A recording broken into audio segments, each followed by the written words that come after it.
오늘은 예수 대제사장은 누구신가?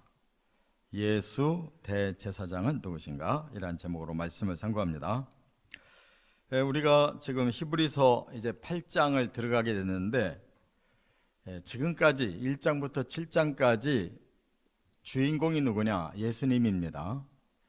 그래서 예수님은 천지 만물의 창조자이시면서 구원의 근원자시고 그리고 새 창조와 구원의 완성자가 되신다. 이렇게 이제 말씀을 시작했거든요. 그리고 이제 서서히 대제사장이라는 말씀이 2장부터 쭉 나와요. 계속 대제사장이 나오는데 바로 예수님이 대제사장이다 하면서 천사보다도 또 아브라함보다도 모세보다도 아론보다도 그 누구보다 더 높으시고 진짜 대제사장이다 이렇게 설명했는데, 오늘은 여기 지금 시작할 때 이렇게 말씀을 했죠. 지금 우리가 하는 말의 요점은 그랬어요. 이 말은 지금까지 한 말을 지금 핵심을 추리겠다 그 말이에요. 그러니까 오늘 말씀을 하기 위해서 지금까지 쭉 설명했다 그런 말이에요. 우리가 선생님들 중에 훌륭한 선생님을 누구라고 말하냐면 요점 정리를 잘해주는 사람을 훌륭한 선생님이라고 그래요. 그래서 뭐 학교 선생님들보다도 학원 강사 중에 인기 강사들이 학생들한테 아주 많이 존경받고 따르는데 뭘 잘하느냐? 시험에 나올 것을 그냥 쏙쏙 뽑아가지고 잘 가르치기 때문에 인기가 있는 거예요. 지금 히브리서의 오늘 8장이 바로 그런 역할을 하는 거예요. 요점, 핵심이란 말이죠. 핵심. 이 캡할라이오스라고 그러는데 이 성경도 이 캡할라이오스를 알아야 돼요. 워낙 이 책이 방대해가지고 읽다 보면 지금 뭔 얘기인지를 몰라요. 또 내용이 하도 깊고 또 어려운 단어가 많아가지고 성경을 좀 읽으려고 하면 뭔 말인지 알아들어야 재미가 있는데 모르겠으면 그냥 덮어버리고 잠 안 올 때 성경 읽으면 금방 잠아요. 그거는 그만큼 어렵다는 거예요. 그런데 지금 이 히브리서 8장은 바로 그와 같이 그 깊고 어려운 말씀의 그 핵심을 추려주겠다 하면서 바로 예수 대제사장, 그분이 누구냐 하는 것을 정확하게 알려주셨어요. 그래서 지금까지는 대제사장은 땅의 대제사장밖에 없었잖아요. 근데 예수님은 하늘의 대제사장이다. 이제 본론이 나온 거예요. 땅의 대제사장 다 모형이다 그거예요. 그런데 진짜 예수 대제사장은 하늘의 대제사장이다. 그러면서 하시는 일 세 가지를 말씀했어요. 첫째, 1절과 2절에 보면 하늘 성소의 대제사장이시다. 여러분, 성소가 우리는 이렇게 하나님께 예배드리고 제사 드리는 곳을 이제 성소라고 하잖아요. 하늘에도 있다는 거예요. 거기가 어딜까요? 바로 하나님이 사시는 천국이 다 성소예요. 그러니까 성소라는 것은 이 거룩한 곳이라 돼. 하기온이라고 그래요. 하기온. 그 원어가 어디서 나왔냐? 거룩하다라는 단어에서 거룩한 곳이라는 장소가 나온 거예요. 그 거룩은 하나님밖에는 없어요. 하나님이 계시는 곳이 거룩한 곳인데 본래 하늘에 계시다 그 말이에요.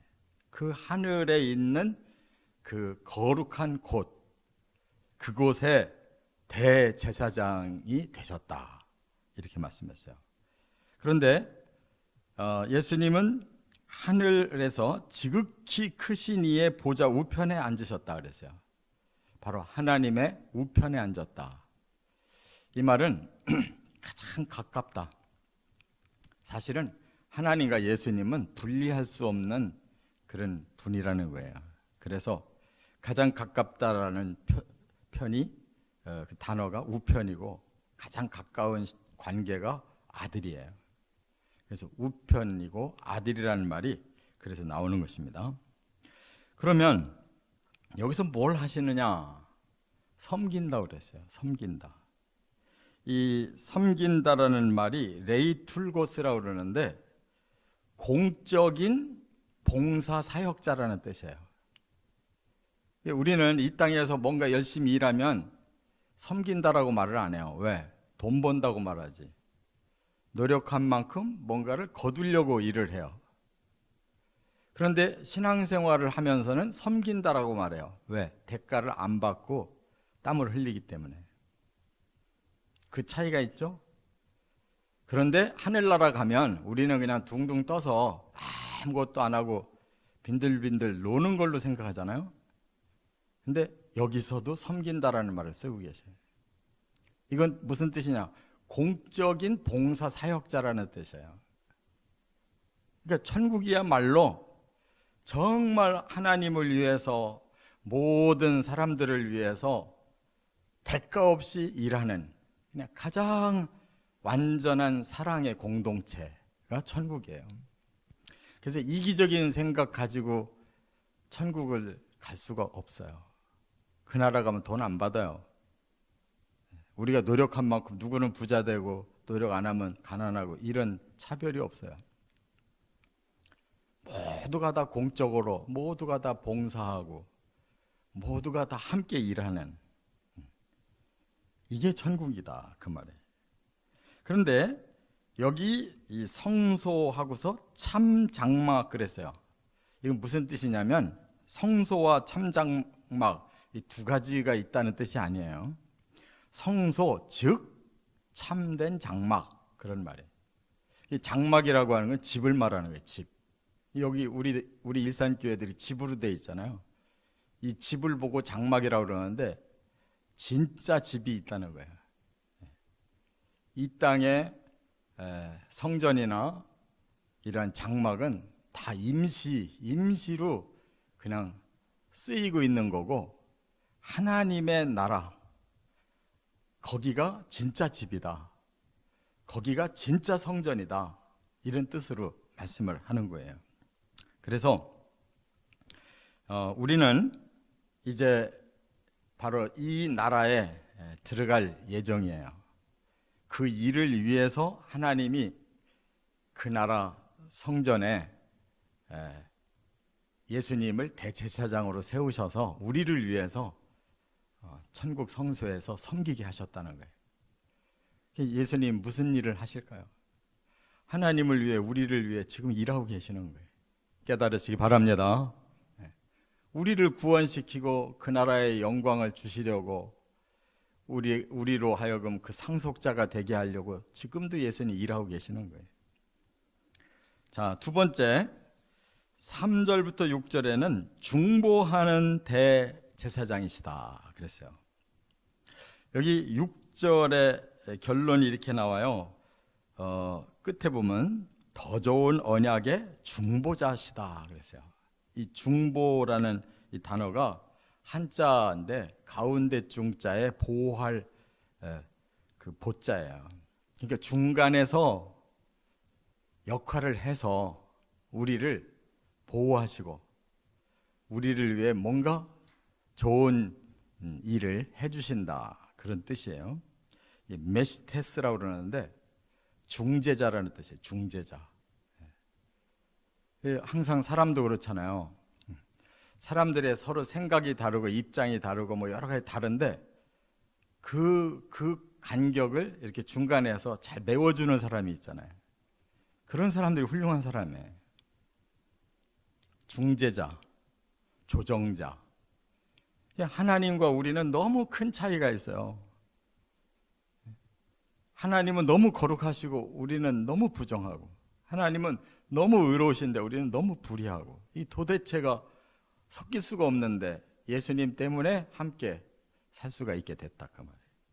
그래서 이 땅에서도 그 일을 맡은 사람들을 보고 대제사장, 제사장이라고 그러는데, 이 땅의 대제사장하고 지금 하늘의 대제사장을 지금 비교하고 있는 거예요.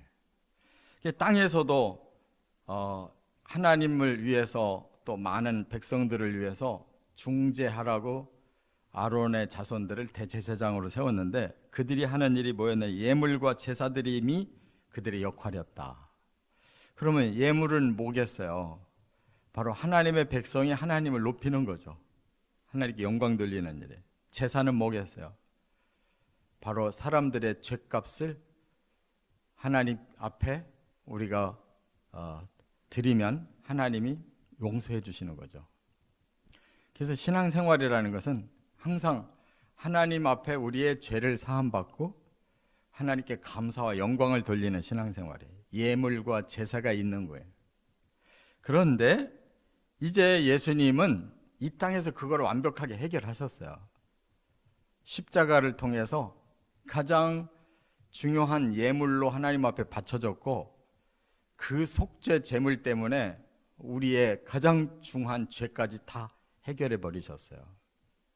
그래서 단번에 가장 좋은 예물과 가장 좋은 제사를 드리셨기 때문에 그 십자가 이상 더 이상 하나님 바라지 않으셔요.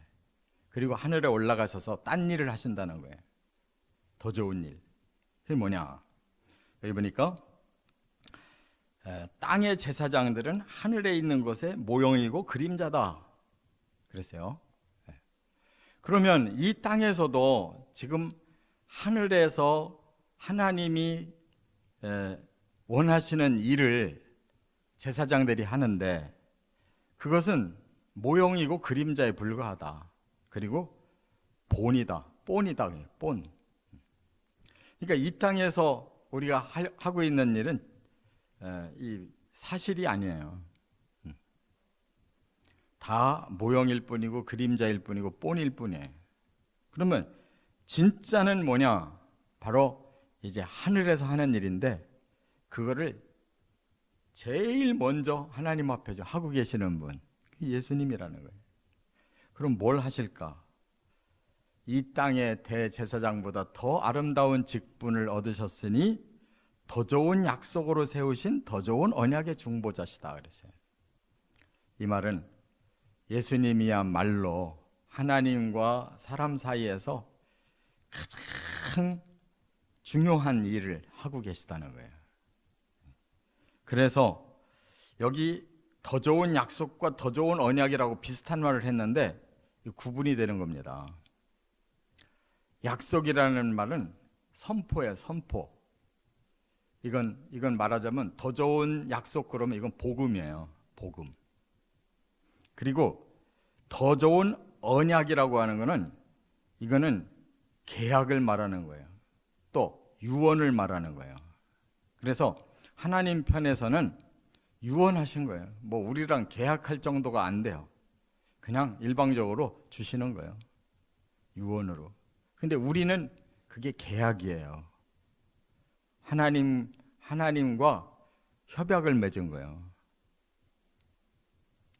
그래서 하나님 지킬 수 있기 때문에 그냥 유언으로 그냥 일방적으로 말씀하시지만 우리는 지킬 수 없을 수가 있기 때문에 계약을 맺는 거, 이걸 보고 언약이라고 그래요.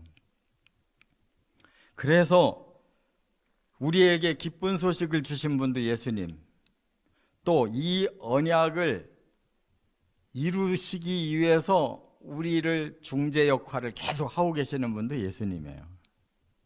예수님은 이 땅에 복음을 주셨고 하늘에서는 이 유언이 이루어지도록, 이 계약이 완벽하게 성사되도록 지금 중보하는 일을 하고 계시다는 거예요. 할렐루야.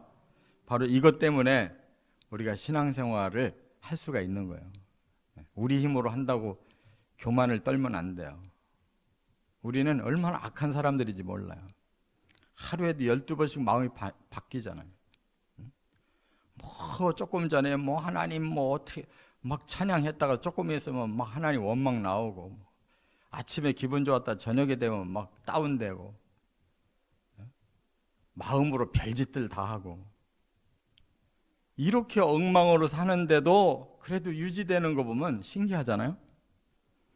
바로 하늘에서는 예수님이 중보하시고 땅에서는 성령이 우리 마음을 움직여 주셔서 그래도 자꾸 본 마음 가지고 살도록 자꾸 역사해 주신다는 거 깨달으시 바랍니다. 우리 힘이 없어요. 이렇게 귀한 중보의 대제사장으로 우리를 위해 일하고 계시다, 그 말이에요. 자, 그렇다면 조금 전에 더 좋은 약속과 더 좋은 언약이라고 말씀을 한 것이 이제 세 번째 설명하는 말씀인데, 7절부터 13절에 보면 새 언약의 대제사장이시다 그랬어요. 그럼 새 것이 있다는 것은 옛 것이 있다는 거 아니에요. 옛 언약도 있고 새 언약도 있고, 옛 대제사장도 있고 새 대제사장도 있다는 뜻이에요. 그리고 오늘 본문에서는 첫 언약, 새 언약 이렇게 말씀을 했어요. 자, 7절에 보면 첫 언약은 흠이 있어서 폐해졌대요. 이게 뭐냐면 애굽에서 이끌어내서 인도하실 때 하나님이 주셨다 그랬으니까 이게 바로 모세 언약이고 율법 언약이에요. 그런데 이게 흠이 있어서 폐해졌대요. 왜? 여기 9절 중반에 보니까 그들은 내 언약 안에 머물지 않았다. 그 언약의 핵심이 십계명이잖아요. 십계명. 십계명을 지키고 제사를 드리면 하나님의 백성으로 언제든지 그들은 머무를 수가 있는데, 십계명 안 지키고 하나님 떠나면, 우상 섬기면 그 끝나는 거예요. 그래서 이스라엘 백성들은 십계명도 못 지키고 하나님 앞에 제사도 스스로 던져버렸어요. 우상 섬기느라고.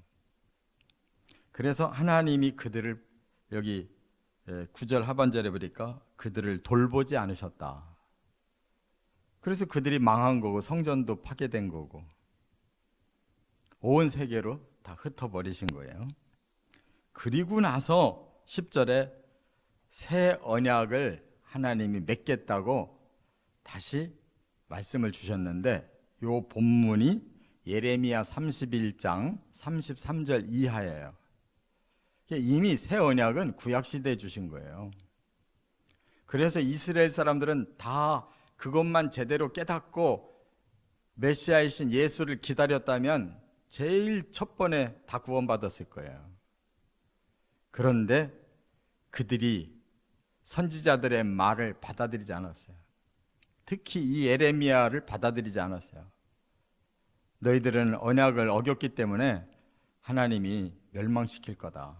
북이스라엘은 아수르에게 이미 망했는데 남유다는 바벨론에게 망하기 직전에 예레미야에게 이 말씀 주신 거예요. 그런데 그들이 하나님께 안 돌아오고 끝까지 거역하니까 하나님이 바벨론을 통해서 쳐들어와 가지고 성전 다 파괴되고 그들 다 쫓겨나고 그랬잖아요. 그리고 이제 예레미야에게 말씀하신 그 새 언약은 드디어 예수님이 오셔서 이루신 거예요. 그 새 언약의 특징이 뭐냐? 이제는 법을 생각과 마음에 기록해 주겠다고 그랬어요. 그럼 율법은 법을 어디에다 기록했느냐? 돌에다 기록해 놓고 그냥 니들이 쳐다보고 니들이 알아서 지켜 이렇게 한 거예요. 그러니까 못 지킨 거예요. 하나님이 돌에다 새겨서 주시면서 너희들 요대로 살아 그러니까 못 사는 거예요. 그런데 복음은 어떻게 주셨느냐? 생각과 마음에 기록해 주셨대요. 그 말은 뭐예요? 진리가 우리의 마음에 깨달아지고 행할 수 있도록 더 깊이 우리 속에다가 새김질해 주셨다는 거예요. 마음에다 새김질해 주셨어요. 어떻게? 복음의 진리와 성령으로. 할렐루야. 그래서 진리가 확실하게 믿어지면, 성령을 확실하게 받으면 우리 마음에 뭐가 기록된다고요? 여기 생각과 마음에 바로 언약이 여기 기록되어 있는 거예요. 그래서 하나님이 그걸 보고 항상 긍휼히 여기고 죄를 기억도 안 하신다는 거예요. 우리 안에 하나님이 새겨주신 것이 있는 사람은 항상 긍휼히 여기신대요. 그러니까 죄를 보질 않고 긍휼의 사랑을 보신다는 거예요. 그리고 죄진 거 다 기억하지 않으신대요. 다 용서하신다는 거예요. 이게 복음이에요. 구약의 이스라엘 사람들보다 우리가 뭐 똑똑하고 잘해서 구원받은 거예요? 아니에요. 하나님이 더 약속을 더 쉽게 해주신 거예요. 아예 우리 마음속에 그냥 새겨주시고. 구약시대는 성령이 없었어요. 사람이 스스로가 지켰어요. 그래서 제가 초반에 말씀드렸죠. 우리 힘으로 사는 게 아니다. 하나님이 주신 복음의 진리와 성령의 힘으로 살고 있다. 우리 마음에 그렇게 진리와 복음과 성령으로 새겨주셔서, 그러니까 적어도 우리가 해야 될 일은 진리를 확신하고 성령께 순종하려고 하는 이 두 가지는 있어야 되는 거예요. 그러면 항상 긍휼이 있고 죄 씻음이 있는 거예요. 이게 복음이라는 거 깨달으시기 바랍니다. 이 새 언약을 위해서 하늘에서 예수님이 중보해 주신다는 거예요. 그 복음 진리가 우리 속에 살아있고 성령이 계속 역사하시도록 도우신다는 거예요. 이제 바로 예수님이 왜 대제사장인가를 알 수가 있겠죠. 우리가 가야 할 천국에 먼저 가서 하나님과 우리 사이에 이런 봉사 사역을 하고 계시기 때문에 우리는 예수님을 굳게 믿고 예수님의 복음과 예수님이 보내신 성령을 순종만 하면 되는 거예요. 승리하시기를 주의 이름으로 축원합니다.